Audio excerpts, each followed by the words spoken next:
નમસ્કાર મિત્રો, સ્વાગત છે તમારું અમારી YouTube channel Gujarat jobs and ન્યૂઝમાં.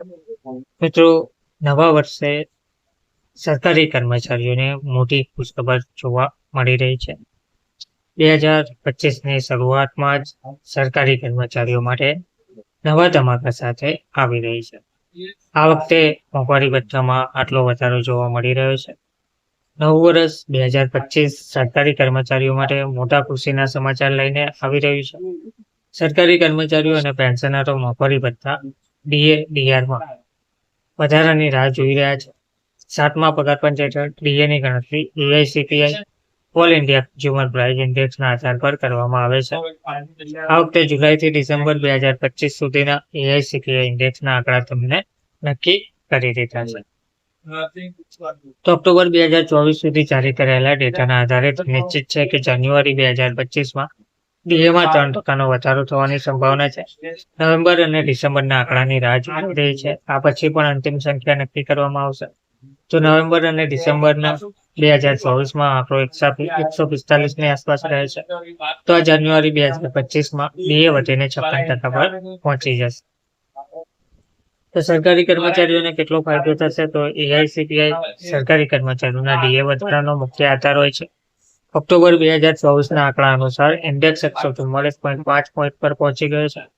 પાછલા મહિનાના ડેટાને જોડીને સ્પષ્ટ થાય છે કે સરકાર નવા વર્ષમાં ડીએ 53%થી વધારીને 56% કરી શકે છે.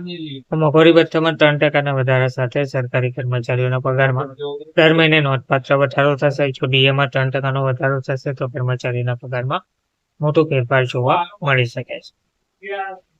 તો 7મા પગાર પંચ અનુસાર મોંઘવારી ભથ્થાનું રિવિઝન વર્ષમાં 2 વખત કરવામાં આવે છે. આ રિવિઝન એઆઈસીપીઆઈ ઇન્ડેક્સની એવરેજ પર આધારિત હોય છે. આ વખતે જાન્યુઆરી 2025 ડીએ રિવિઝન માટે જુલાઈથી ડિસેમ્બર 2024 સુધીના એઆઈસીપીઆઈ આંકડાને ધ્યાનમાં રાખવામાં આવશે. એઆઈસીપીઆઈ ઇન્ડેક્સ શું કહે છે? તો પાછલો ટ્રેન્ડ સપ્ટેમ્બર 2024માં એઆઈસીપીઆઈનો આંકડો 143.7 પર હતો. ઓક્ટોબર 2024માં તે 144.5 પર પહોંચી ગયો હતો, જેથી ડીએનો સ્કોર 55.05%ની નજીક પહોંચી ગયો હતો. હવે નવેમ્બર 2024માં તેમાં સીધો 1 પોઈન્ટનો વધારો થાય છે, તો તે 145.5 પર પહોંચી જશે અને આ સ્થિતિમાં ડીએ 55.63% સુધી પહોંચી જશે. અને ડિસેમ્બરમાં ઇન્ડેક્સમાં 0.50 પોઈન્ટનો વધારો થાય છે, તો તે 146 પોઈન્ટ પર પહોંચી જશે. આ સ્થિતિમાં મોંઘવારી ભથ્થું 56.29% હશે, પરંતુ આ બધું ડિસેમ્બરમાં જારી થનારા ઔપચારિક આંકડા પર નિર્ભર કરશે. તો બજેટ તે અંગેનું અત્યાર સુધીના આંકડા અંગેનું ડીએડીઆર કેલ્ક્યુલેટ જાન્યુઆરી 2025 સુધીના આંકડા જાહેર કરવામાં આવ્યા છે. હવે સરકારી કર્મચારીઓની નજર બજેટ પર પણ હશે. જાન્યુઆરીમાં ડીએ વધારા સિવાય 1 ફેબ્રુઆરી 2025માં રજૂ થનારા બજેટમાં પણ સરકારી કર્મચારીઓ માટે નવી જાહેરાત થઈ શકે છે.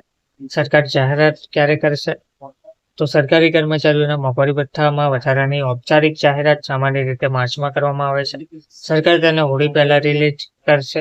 જોકે અંતિમ આંકડા ના આવે ત્યાં સુધી જાહેરાત ક્યારે થશે તે કહેવું મુશ્કેલ છે.